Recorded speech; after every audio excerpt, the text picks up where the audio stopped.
Bumalik po ako dito kasi may hindi pala ako na-mention ng mga dalawang magigiting na abogado na kailangan natin suportahan.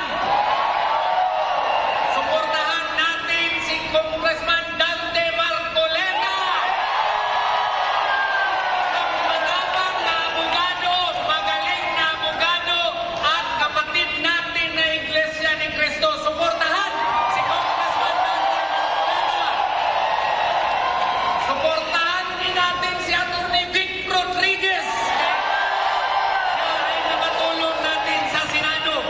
Ang request po ni Pastor, vote straight tayo, PDP laban. At kailangan natin silang iluklok sa Senado ngayong eleksyon. Maraming salamat po. Isa pang nakabibiging sigaw!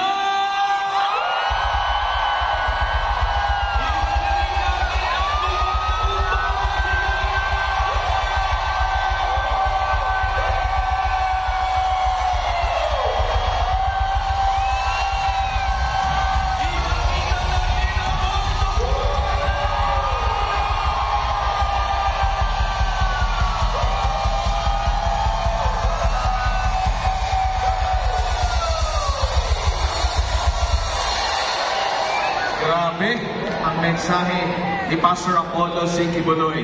Bagamat pumasok siya sa mundo ng politika, pero hindi siya politiko. Isang leader! Yan ang kailangan natin sa bansang ito, hindi yung mga mangga, mga manggagamit, at hindi yung BBM.